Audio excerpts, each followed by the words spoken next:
bukan bersyukur atas apa yang beliau dapatkan lagi karena nggak ada pendapatan, tapi beliau bersyukur pada apa yang sudah dimiliki. Jadi beliau jual tas hanya untuk bagi-bagiin uangnya kepada sembako kepada orang-orang yang terdampak COVID. Karena untuk apa? Saya masih bisa bersyukur. Orang lain bagaimana? Nah, beliau jual tas nih. Jadi beliau beli tas mahal bukan untuk gaya-gayaan, tapi untuk tabungan buat dibagiin. Buat saya bahagia itu ketika saya memberi dan membahagiakan orang lain. Itu yang selalu yang saya dapetin itu. Lebih dari bahagia, kita sih dapat materi sih alhamdulillah ya, bahagia. Tapi lebih bahagia buat saya itu kalau kita berbagi. Nah dari situ tuh saya udah semua hampir saya jadi kontraktor iya, bangun jalan iya, bangun jembatan iya, bahkan ke pelosok. Orang-orang yang roh tua tadi itu lahir sebagai anak orang miskin, itu kan bencana sebenarnya tanda petik. Tapi dia bisa mengubahnya menjadi berkah. Tapi banyak orang yang lahir di keluarga yang penuh berkah, salah guna, dipakai uangnya untuk narkoba, bla bla segala macam, jadinya dia menjadi bencana gitu. Kekayaannya menjadi bencana. Itu yang kita sebut tadi, apa yang kau miliki itulah yang akan menyakitimu. Nah dia punya berkah, berkahnya menjadi bencana karena berkahnya itu malah menyakiti dia.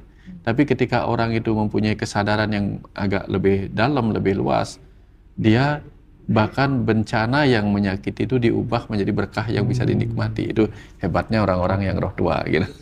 Selamat malam, Pak Wayan Mustika. Malam Mas Hanta. Mbak Rani ya. Manggilnya Mbak Rani atau Bu Rani ya? Boleh Mbak bebas. aja. Mbak aja. Ya, Mbak Rani terima kasih banyak. Senang sekali diundang ke kediamannya. Ada guru kita, Pak Wayan Mustika gitu ya. Ada Pak Gojim, ada Kang Abu.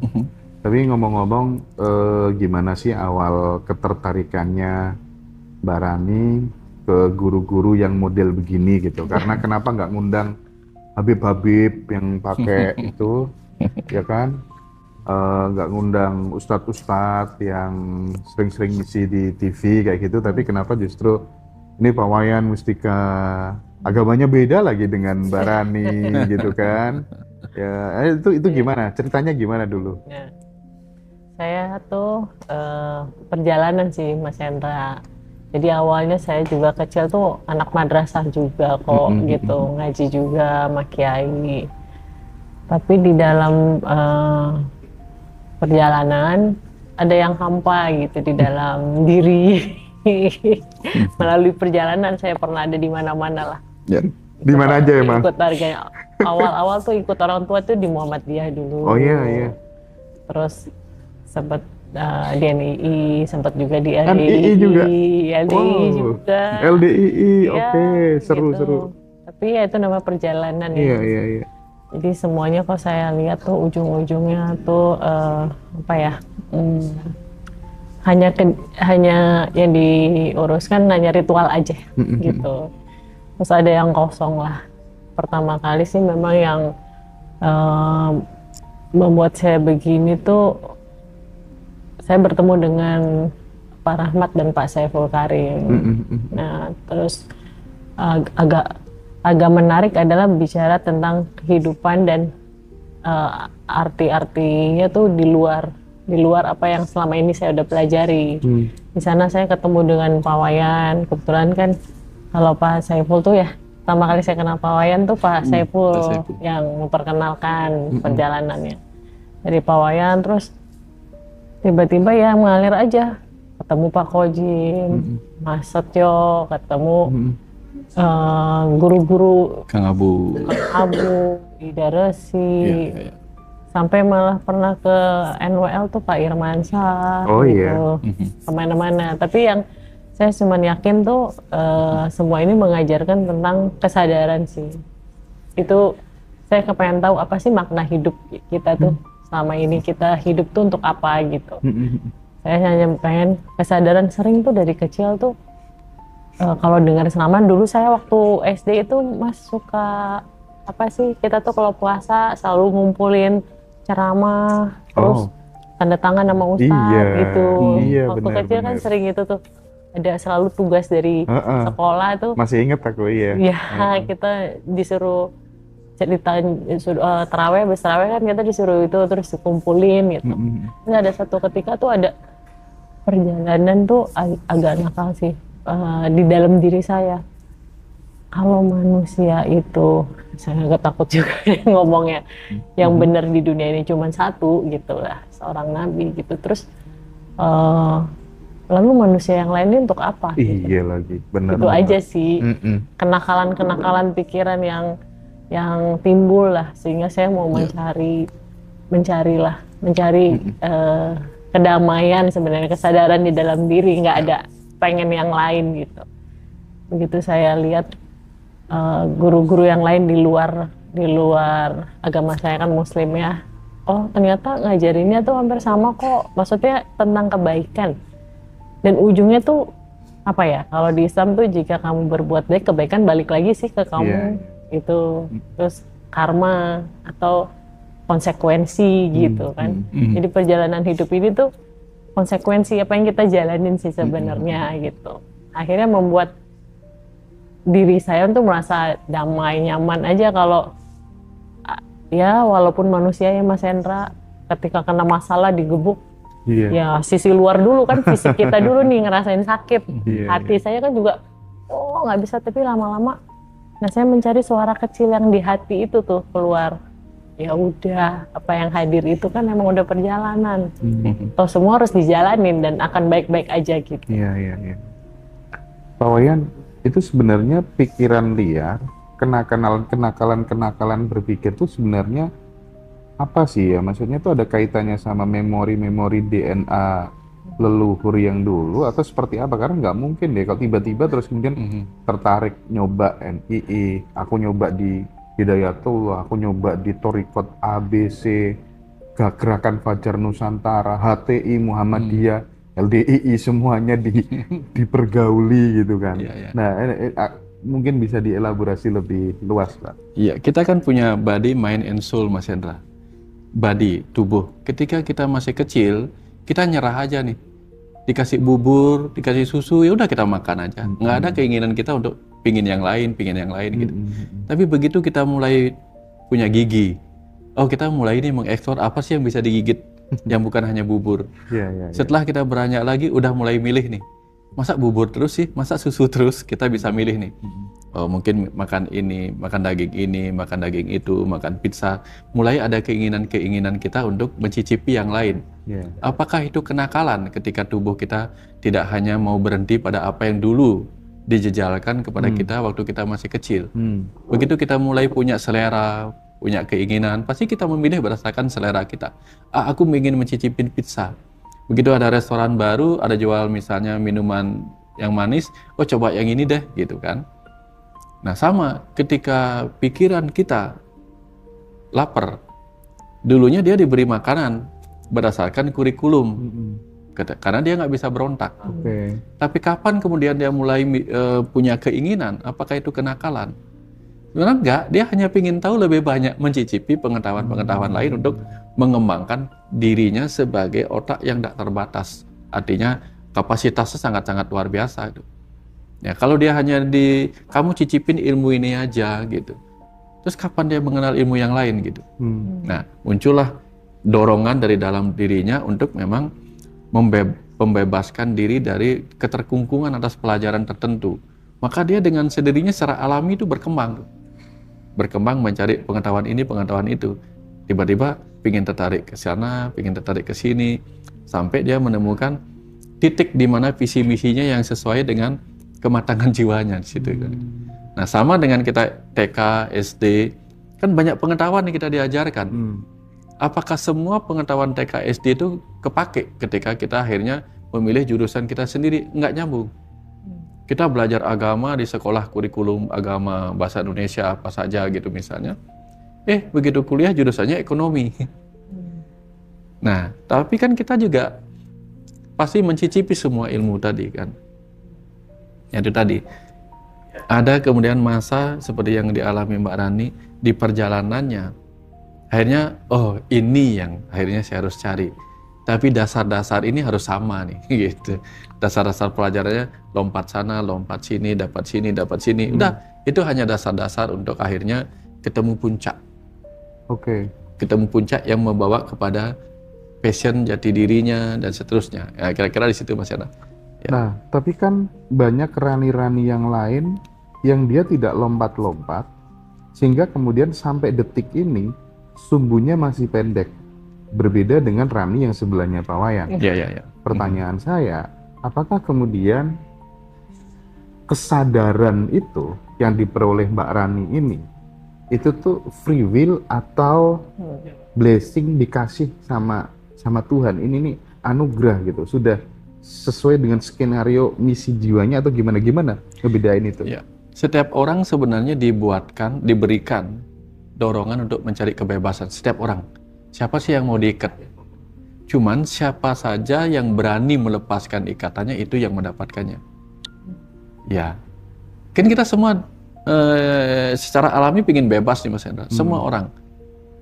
Tapi ada orang takut untuk keluar dari penjaranya. Ya, hanya orang-orang yang pemberani itu yang biasanya berani mendapatkan sesuatu. Misalnya nih, kan ada ajakan untuk berani keluar dari zona yang nyaman sini. Yeah. Atau berani keluar dari zona yang tidak nyaman gitu. Nah, beberapa orang itu, udahlah, aku udah nyaman di sini. Yeah. Nah, tapi pada beberapa orang awalnya nyaman, tiba-tiba merasa nggak nyaman. Naik lagi nih. Ya samalah dengan kita sama Mbak Rani dulu. Sebelum punya uang miliaran, kita merasa, seandainya aku punya uang 1 juta, aku akan nyaman. Kan gitu biasanya. Yeah. Ada orang yang begitu dapat uang 1 juta, tetap aja bertahan di situ. Dia nggak akan berkembang. Tapi kalau tipe Mbak Rani, enggak. Ternyata aku bisa loh dapat 1 juta. Kalau 2 juta kayaknya bisa deh. 3 juta, 4 juta, bahkan 1 M pun bisa. Mbak Rani berani keluar dari situ. Sehingga berani menginvestasikan uangnya untuk menjadi lebih besar. Nah, Mbak Rani berani menginvestasikan hati dan pikirannya untuk lebih besar lagi mendapatkan pengetahuan. Okay. Tapi bagi orang lain, udah deh. Kan ini menyelamatkanku, udah beres dah gitu. Iya. Nah, jadi yang benar yang mana, yang salah siapa? Nggak ada benar salah.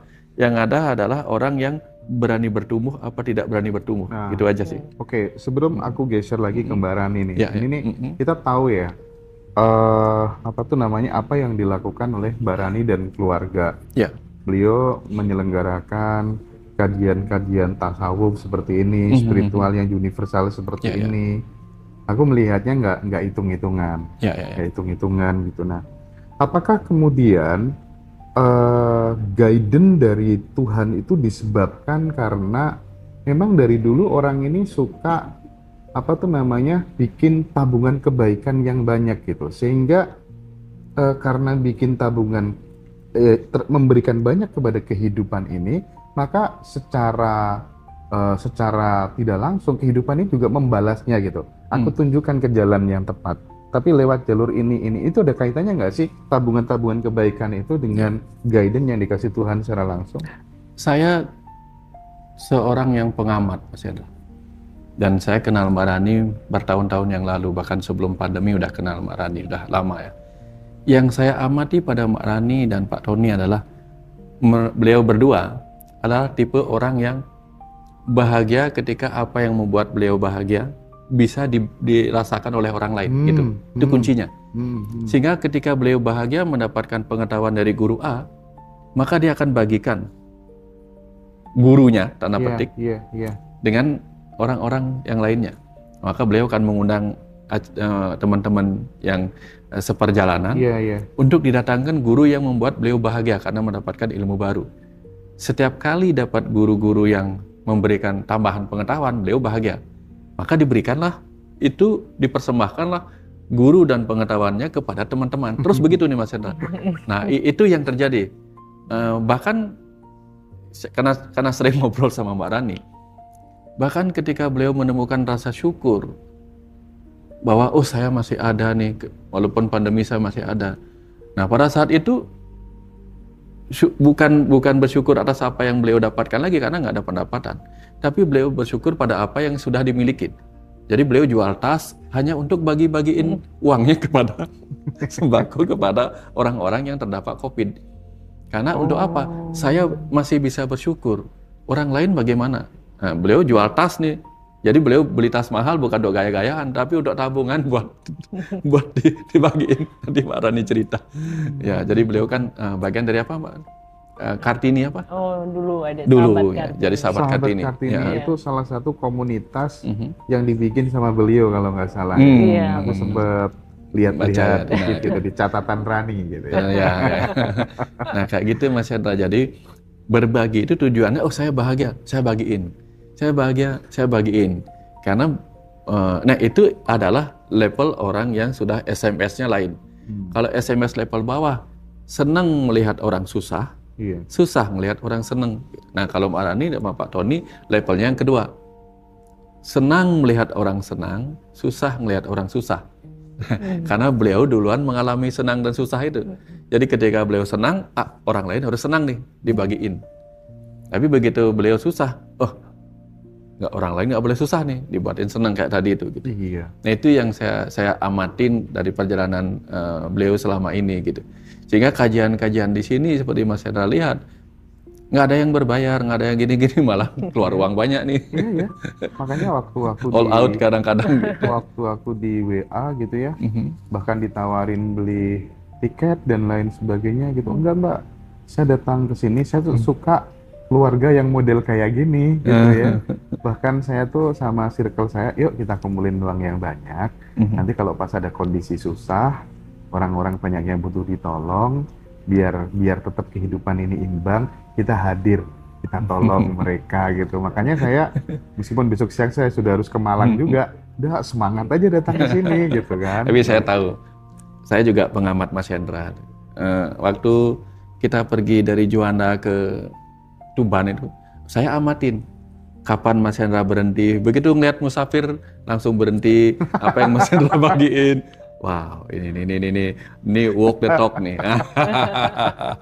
Jadi saya merasa ini hanya circle-circle yang memang sefrekuensi aja gitu. Kalau nggak sefrekuensi nggak akan ngumpul lah. Kayaknya gitu ya Pak ya. Kayaknya gitu deh. Bener.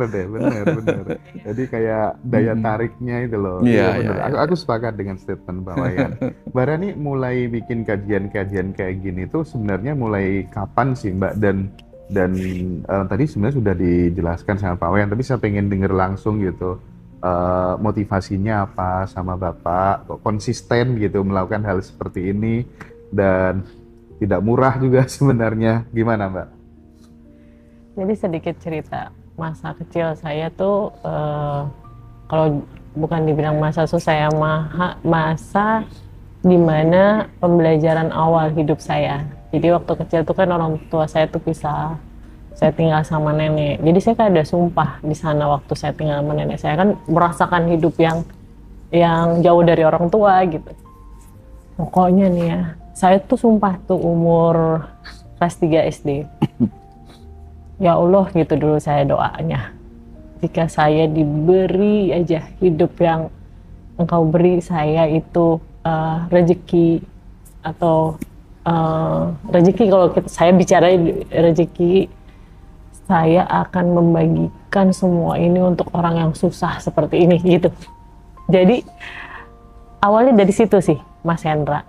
Saya juga nggak tahu tuh suara dari mana, apa doa dari mana. Pokoknya kecil itu saya punya sumpah seperti itu. Tapi kondisi keluarga waktu itu tuh sudah berkelimpahan, udah banyak duit atau masih biasa-biasa saja? Ya saya tuh dari gimana ya, orang tua saya cerai saat saya umur 9 tahun, terus saya dibawa nenek saya, dan sekolah aja tuh dibiayain sama saat itu ya saya ya gitu. Karena nenek saya nggak mau melihat, kebetulan dari 30 sekian cucunya nih saya paling deket dulu sama dia. Jadi nggak mau ngelihat saya ini sedih. Nah, sehingga saya di sana tuh bantuin nenek saya dan paman saya masih kecil, jadi sekolah terus bantuin jualan gitu, karena di sana kan buka warung. Terus balik lagi ke sini, kami tuh tinggal di rumah susun. Jadi sumpah kecil itu dari kecil. Jadi saya juga terima kasih sama semesta, sama Allah gitu ya.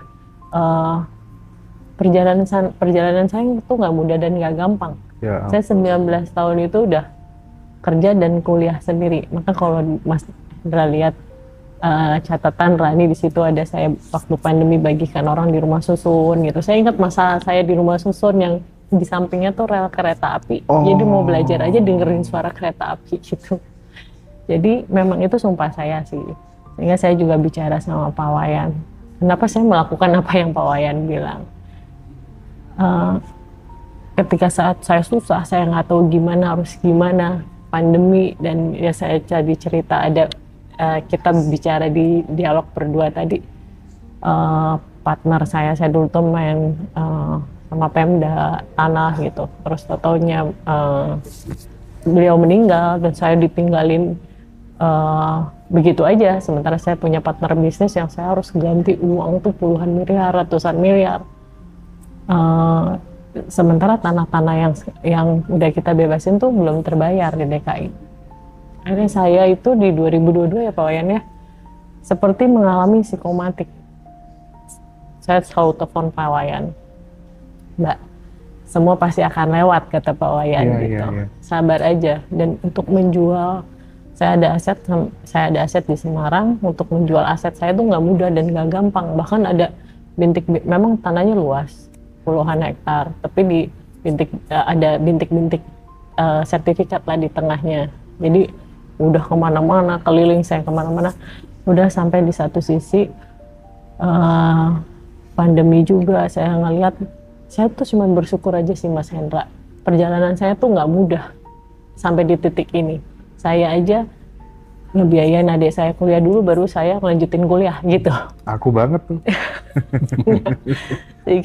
Jadi sumpah saya seperti malu Mas, sumpah saya dulu, kalau ibu saya tahu ya, saya berjuang, almarhum tuh berjuang seperti apa. Jadi kalau misalnya, nih kamu tuh ngasih orang tuh terlalu banget gini-gini. Mama orang tua saya bilang gitu. Tapi saya itu ada sumpah sendiri sama diri saya sendiri, sama Allah yang menciptakan saya. Kan dulu kan katanya lawan orang tua durhaka. Untuk bagian apapun saya tidak lawan, tapi kalau bagian untuk saya memberi orang, saya pasti akan lawan walaupun mama orang tua saya. Bener.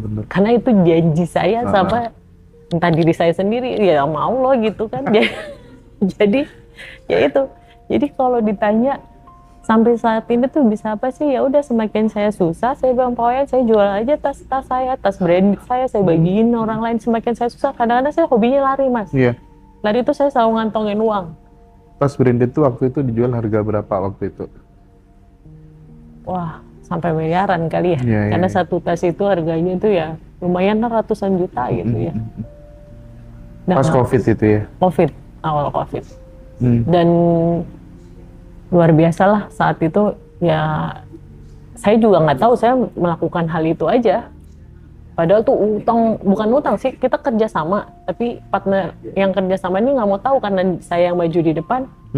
Walaupun duit yang bukan saya yang makan, karena itu belum terbayar juga, saya disuruh tanggung jawab membayar. Sehingga saya tuh harus ngejual aset dan harus membayar. Dan itu udah kenal Pak Wayan ya? Udah sering konsultasi gitu? Sering.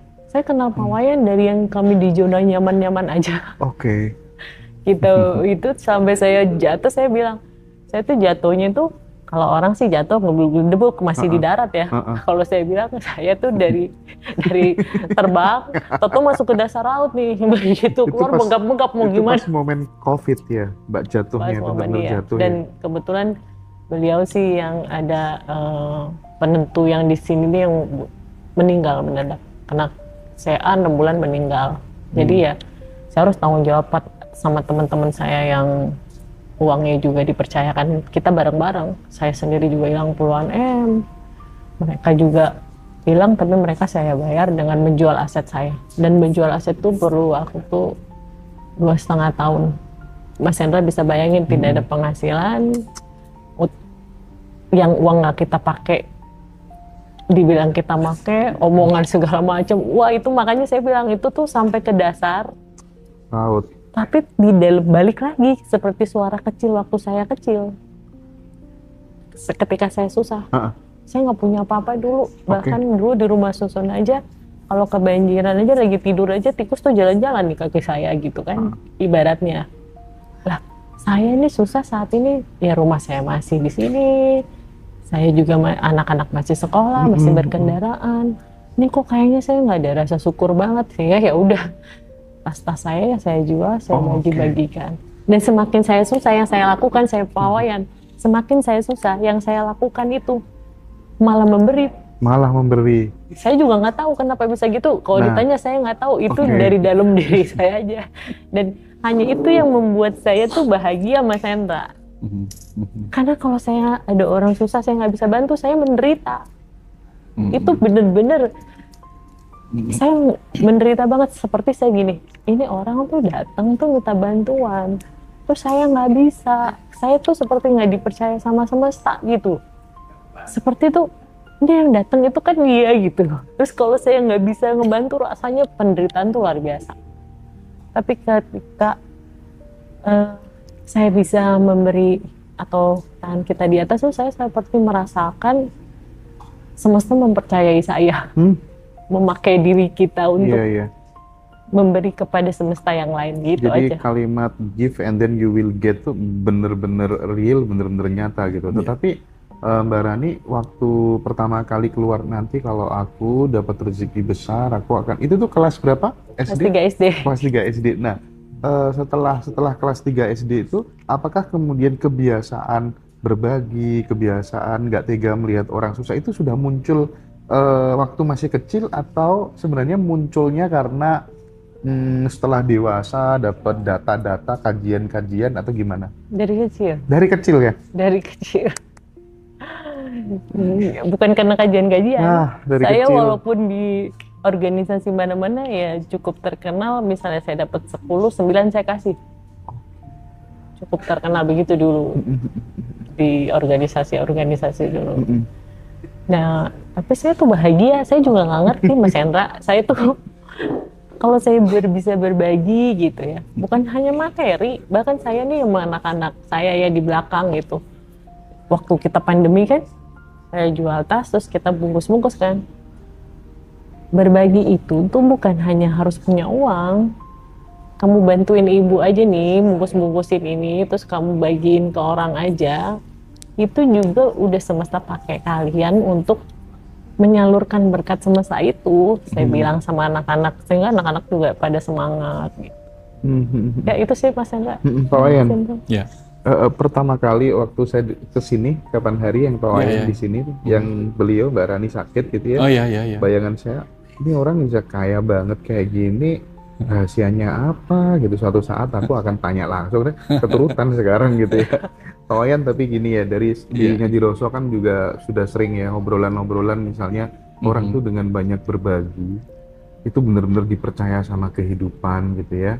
Bahkan aku sering kan ikut kelas pengembangan diri yang tidak murah gitu. Mentornya selalu bilang, jangan mimpi lo bisa dapat banyak kalau nggak mau ngasih banyak ke kehidupan ini gitu, ya kan? Give and then you will get gitu kan. Nah, dari ceritanya Mbak Rani tadi, apa nasihatnya Pak Wayan biar kita itu makin kesini, makin belajar mengkaji diri segala macam tuh lebih pada outputmu gimana, output sosialnya tuh gimana gitu. Ini kan turning point-nya sebenarnya kan ini. Gimana tuh Pak? Saya di bagian terakhir, bukan terakhir, di bagian yang terakhir saya tulis tentang buku Melebur Karma itu. Ada pesan di situ tentang bagaimana bukan hanya karma itu kita kerjakan sebagai persembahan, bahkan pahalanya pun kita persembahkan dengan ketulusan gitu kan. Lalu saya dikasih analogi, tapi jangan takut. Bahkan ketika pahalanya yang harusnya menjadi hakmu pun kamu persembahkan lagi kepada alam, jangan takut, alam nggak pernah mau berutang kepadamu. Ini contohnya gitu. Suatu hari kamu menanam benih pohon mangga, lalu benih pohon mangga itu bertumbuh jadi pohon mangga karena kamu rawat dan sebagainya. Begitu dia berbuah, kamu nggak mau ngambil buahnya, kamu biarkan aja. Ternyata buahnya itu diambil sama kelelawar dan sebagainya, akhirnya jatuh buah-buahnya di situ. Tumbuh lagi menjadi pohon mangga yang lain. Akhirnya apa? Satu pohon mangga yang buahnya 10 kamu nggak ambil, ternyata 10 buah itu tumbuh menjadi 10 buah mangga. Jadinya apa? Dia suatu ketika berbuah lebih banyak lagi dari satu pohon mangga yang kamu harusnya dapatkan, karena kamu izinkan itu apa yang menjadi hakmu kemudian diambil sama semesta. Jadi jangan heran, ketulusanmu itu bukan tidak akan berbuah. Dia pesannya begitu. Pesannya si Girijaya kepada si Gangga. Dari sana saya paham Mas Hendra. Ini misalnya Mas Hendra dapat pahala, nih, dapat buah dari kerja ini, dapat penghasilan. Penghasilannya dibagi lagi. kepada semesta-semesta kecil. Kan yang Mas Hendra kasih itu kan bukan anak-anak, bukan orang-orang, tapi semesta-semesta kecil gitu. Yang ngasih pahalanya semesta dibalikkan lagi ke semesta. Tapi kemudian karena semesta kecilnya nggak bisa balas, semesta rayanya yang membalas lebih banyak lagi. Ini realita nih. Di situ analogi itu kemudian mengingatkan saya, oh iya bener ya. Kenapa banyak orang tulus, tetapi malah dia dapatnya lebih banyak lagi. Karena ternyata begitu dia tulus, yang dia berikan itu adalah semesta. Dia tidak merasa memberikan kepada orang. Kalau dia memberikan kepada orang, maka dia minta balasan. Tapi ketika dia memberikan kepada semesta, dia nggak memberikan, tapi dia mempersembahkan kembali. Akhirnya yang terjadi apa? Oh, baliknya lebih besar lagi. Nah, banyak saya ketemu yang model begitu, Mas Hendra. Tapi yang saya cukup kurius itu bagaimana seorang Rani kecil itu tiba-tiba memiliki dorongan yang sangat kuat, nggak tegaan melihat orang susah, padahal dia tidak dilahirkan, dari ayah dan ibu yang sebenarnya juga seperti itu gitu. Maksudnya kan, kita belum dengar ya bagaimana ayah ibunya Mbak Rani seperti apa. Apakah kemudian itu memang warisan dari ayah ibu, atau kalau yang saya amati, Pak, ya tidak sedikit juga orang dengan kesadaran seperti itu waktu kecil itu terlahir dari keluarga yang biasa-biasa aja, artinya juga nggak suka memberi kayak gitu. Nah, aku tertarik di situnya, kenapa bisa begitu? Pernah nggak Mas Hendra memperhatikan pola di semesta ini? Rata-rata old soul itu, roh-roh tua itu lahir di keluarga-keluarga miskin. Sehingga dia menderita. Dan karena yang dia menderita itu adalah roh yang tua, dia akan mengubah penderitaannya untuk menjadi sumber kebahagiaan bagi orang lain. Itu biasanya roh tua. Kebanyakan lahirnya kayak gitu. Makanya dia mengalami sendiri perasaan itu. Ya, kalau dia nggak pernah mengalami itu, dia nggak akan terpicu untuk bangkit lagi apa yang menjadi dorongan kelahirannya sebagai roh tua. Nggak bisa. Biasanya begitu sih Mas Hendra yang saya amatin. Ini saya ketemu banyak ada roh tua yang lahir sebagai orang yang difabel atau masalah saya kesakitan. Seperti saya punya anak di Singaraja. Yang satu sudah meninggal kakaknya, mengalami gangguan juga distrofi. Yang adiknya ini yang melukis dengan tangan begini, namanya Winda. Melukis begini. Nah, dia saja kesulitan melukis untuk mengerjakan itu. Kemudian kakaknya juga sama, kakaknya malah nggak bisa ngapa-ngapain. Tapi dengan satu jari bikin buku. Dijual bukunya, yang dia bikin dengan satu jari jempol, dijual bukunya, kemudian hasil penjualannya dia bagikan kepada orang-orang yang miskin. Dia bikin yayasan namanya Taman Cahaya Hati, saya lupa namanya.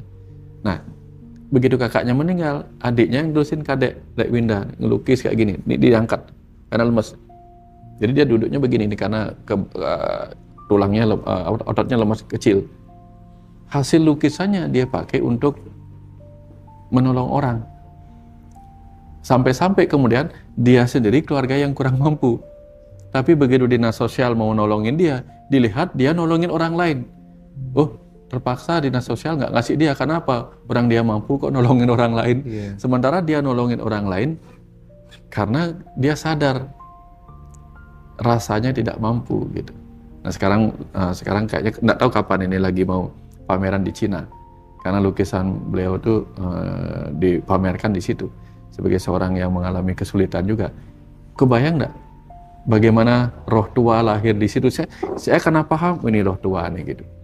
Ya saya juga sering-sering support juga, ikutan support gitu ke situ supaya meringankan juga bebannya. Tetapi membuat sesuatu tuh ini dia ada semangat lagi untuk meneruskan itu gitu. Nah, kebayang nggak kalau kita yang masih normal begini tidak bisa melakukan hal seperti itu seperti yang dia lakukan. Tapi saya nggak menuntut orang normal harus menolong. Semua kembali kepada roh tua. Oke Pak Wayan. Nah, tapi kan saya melihat tidak hanya Mbak Rani ya, banyak Mbak Rani lainnya di luar sana itu memang ciri-cirinya nggak ngitung, nggak perhitungan sama duit gitu, nggak perhitungan sama uang, bawanya pengen berbagi dan mereka memulai itu sejak mereka masih dalam kondisi yang biasa-biasa saja dan nggak nunggu kaya dulu baru melakukan kayak gitu. Artinya apa Pak Wayan? Jadi kalau teman-teman pengen berlimpah secara materi misalnya, dari cerita-cerita orang-orang yang kita jumpai yang tajir-tajir itu, berarti pesannya apa buat teman-teman yang masih muda-muda? Karena orang-orang roh tua kayak gitu, kekayaannya bukan diukur dari berapa uang yang dia punya. Dia sudah merasa kaya. Kenapa? Karena dia di dalamnya jauh ada kesadaran yang tidak terungkap bahwa apa? Bukan uang ini kekayaanku. Bahkan semesta ini kekayaanku, dia bilang begitu. Tapi dia nggak bisa mengungkapkan itu. Roh tua yang ada dalam kesadaran semesta itu, walaupun dia umur kecil, dia sadar ini semua milikku, ku yang lain ya. Kalau yang ini hanya milikku, ku yang kecil. Nah, dia bisa switch kesadarannya. Ku yang besar ini punya lebih banyak lagi dari ku yang kecil ini. Sehingga dia nggak takut kehilangan ku yang kecil itu. Uangku, iniku, itu masih kecil buat dia. Karena aku yang besar ini punya lebih banyak dari yang itu. Ini dia ada dalam kesadaran seperti itu, Mas Hendra. Itu bedanya aja gitu. Mbak Rani bisa nggak di-share? Jadi waktu kemudian masih kecil, terus kemudian sekolah, terus kemudian kuliah, terus mulai mengenal bisnis. Itu tuh konfliknya kayak apa sih? Sehingga kok kayak terus tiba-tiba semesta ngasih kemudahan gitu ya. Tiba-tiba bisa berada di titik ini gitu, bisa nggak biar teman-teman nggak bingung transformasinya kayak apa sih sebenarnya, sesulit apa sih sebenarnya, masa tiba-tiba habis berdoa kelas 3 SD gitu terus tiba-tiba jadi sultan itu kan nggak asik gitu. Gimana tuh Mbak? Saya ini kebetulan kan yang saya bilang lagi pas kelas 6 setelah sama nenek saya kembali ke ibu saya punya ayah sambung juga. Ayah sambung. Ya. Ini sama kayak saya nih Pak. Bapak meninggal, terus ibu nikah lagi, cerai gitu. Nasibnya nggak jauh. Ya, punya ayah sambung. Terus saya punya adik-adik lagi yang kecil gitu waktu kuliah. Nah, waktu SMA itu saya tuh udah mulai itu usaha sendiri. Jadi saya tuh jualan kue setiap lebaran. Nah kebetulan hanya lebaran aja ya? Setiap lebaran. Kebetulan setiap lebaran itu hampir mungkin selama 30 hari, 29 hari itu saya kurang tidur. Jadi saya tuh sekolah, puasa kan, bangun pagi kan, terus saya sekolah, pulang sekolah bikin kue, dan kebetulan siapa yang ngajarin bikin kue dulu? Bude saya. Nah terus saya jualan kue nastar, keju, apa yang itu kebetulan tuh ada MSA Kargo lah dulu, ada grup besar tuh yang hampir tiap bulan tuh pesen untuk beberapa karyawan. Ini bukan ngada-ngada ya Mas Hendra. Buat saya bahagia itu ketika saya memberi dan membahagiakan orang lain.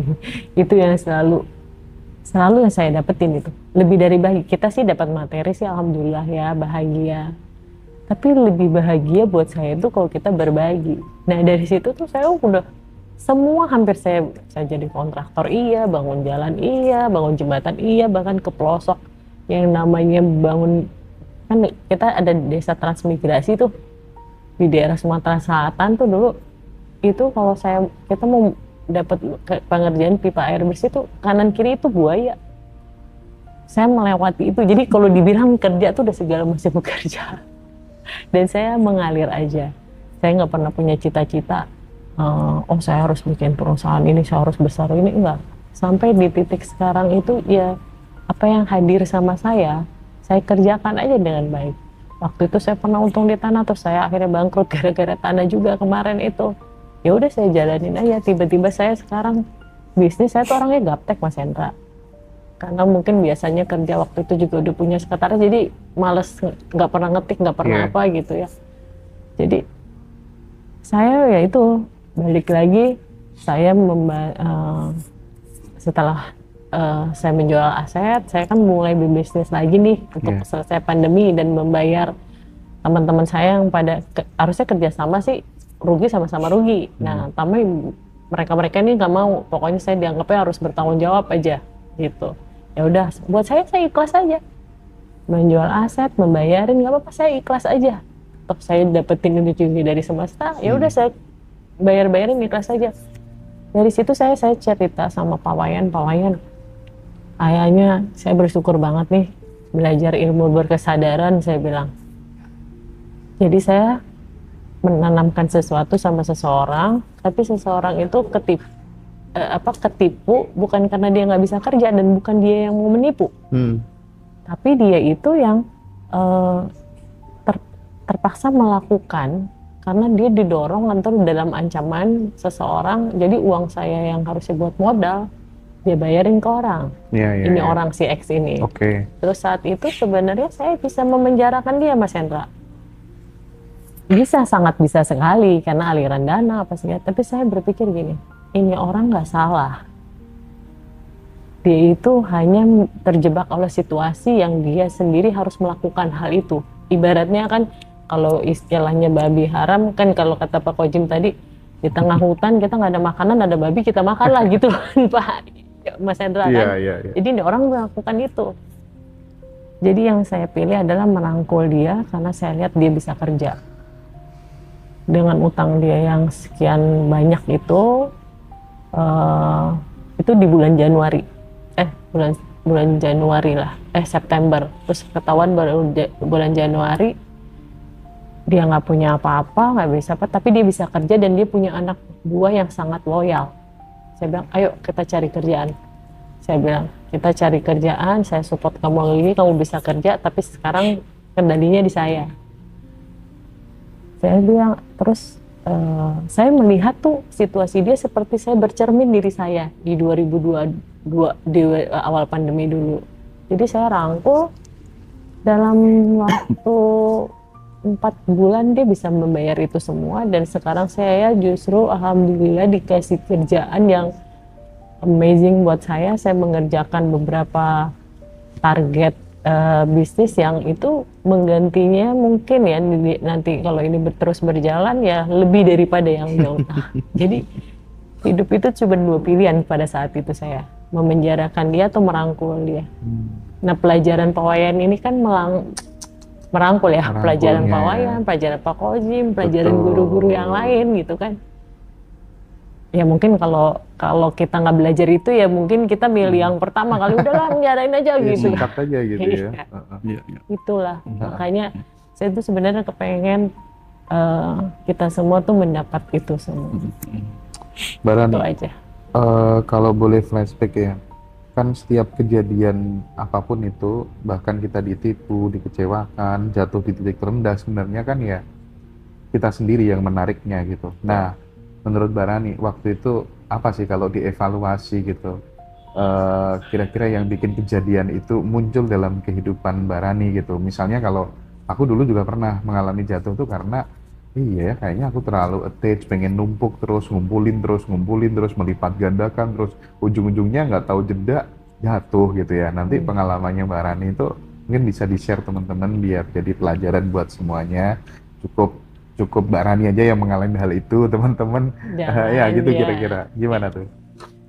Jadi ya itu mungkin satu sama kayak Mas Hendra, ketika saya dapat bisnis yang lumayan gitu ya di tanah, saya ajakin teman-teman supaya merasakan, sebenarnya supaya mereka merasakan juga gitu ya, merasakan sekali 2 kali enak, ketiga kalinya tiba-tiba situasi politik yang seperti ini dan si pejabatnya juga pergi gitu begitu aja, nah terjadi. Tapi mereka tuh nggak mau, saya harus bertanggung jawab. Buat saya ya sudahlah, saya bertanggung jawab. Saya bilang sama suami saya harus bertanggung jawab. Saya akhirnya ngejual aset untuk saya bertanggung jawab. Terus yang kedua, saya orangnya agak jeleknya Mas Hendra, selalu menganggap diri orang tuh baik. Jadi itu yang agak jeleknya, yang katanya suami saya sih terlalu naif gitu, saya itu gitu. Jadi terlalu percaya sama orang, terlalu lugu gitu. Ternyata itu juga nggak baik. Mas Hendra, itu sih yang membuat saya sampai ke dasar itu. Bahkan yang itu terjadi lagi kedua kali kan, yang seperti si anak itu Saya sempat ketipu juga kan, maksudnya bukan ketipu ya ketipu juga lah. Percaya. Salah perhitungan lah. Salah perhitungan juga. Tapi saya penyelesaiannya beda kalau yang kali ini. Saya merangkul dia untuk kita bersama-sama maju. Bahkan saya membiayai lagi, dan itu justru ya untuk detik ini tuh yang membuat saya tuh bisa mendapatkan alhamdulillah. Oke. Jadi memang tidak hanya Mbak Rani ya, banyak orang-orang yang memang level kemakmurannya di atas rata-rata itu didahului oleh ketika dia ditipu, dikhianati sama seseorang, justru kemudian dia dapat pemahaman baru.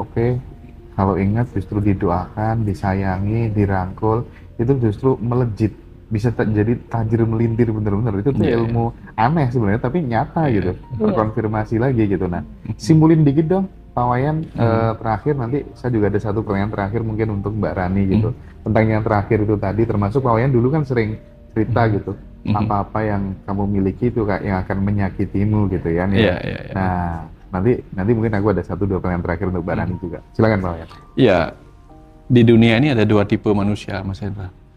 Manusia yang satu biasanya dia mengubah berkah menjadi bencana, karena dia tidak mampu mengolahnya. Yang satunya lagi, dia mengubah bencana menjadi berkah, karena dia mempunyai kecerdasan untuk mengolahnya. Nah, Mbak Rani mampu mengolah bencana menjadi berkah, karena didorong oleh kesabaran, kesadaran begitu.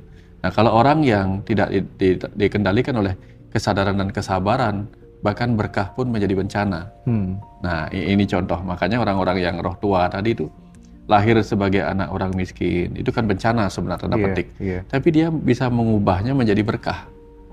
Tapi banyak orang yang lahir di keluarga yang penuh berkah, salah guna, dipakai uangnya untuk narkoba, bla bla segala macam, jadinya dia menjadi bencana gitu.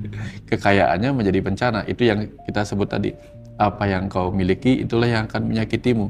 Nah, dia punya berkah, berkahnya menjadi bencana karena berkahnya itu malah menyakiti dia. Tapi ketika orang itu mempunyai kesadaran yang agak lebih dalam, lebih luas, dia bahkan bencana yang menyakiti itu diubah menjadi berkah yang bisa dinikmati. Itu hebatnya orang-orang yang roh tua gitu. Sip.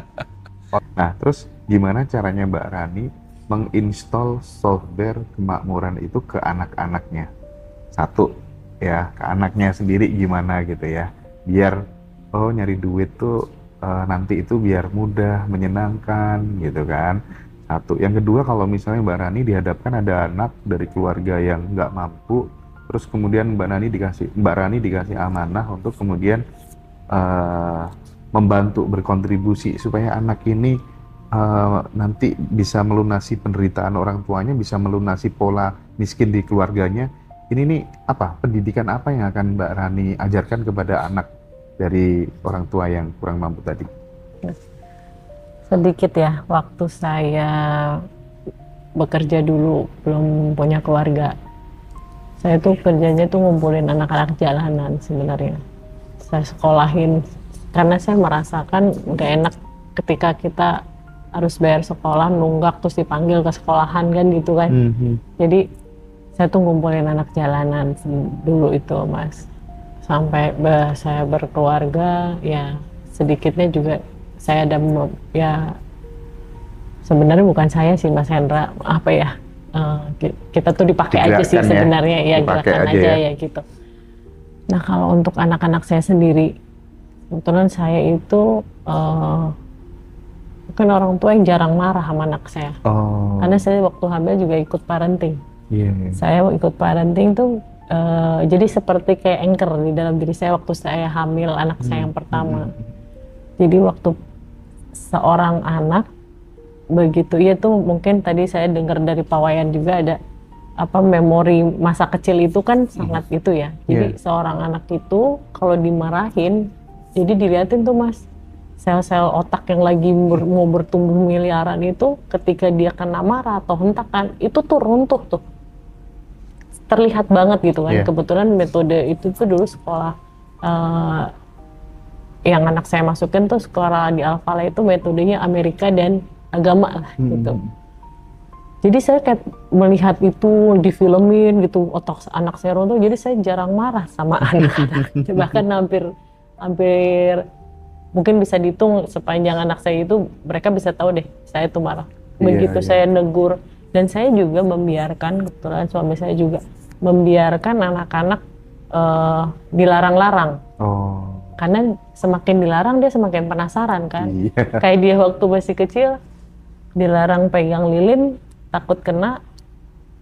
Tapi kita pelajarannya dulu nggak boleh ngelarang anak, biarkan dia bertumbuh kan gitu ya. Jadi saya diamin aja sampai dia kena kapok kan.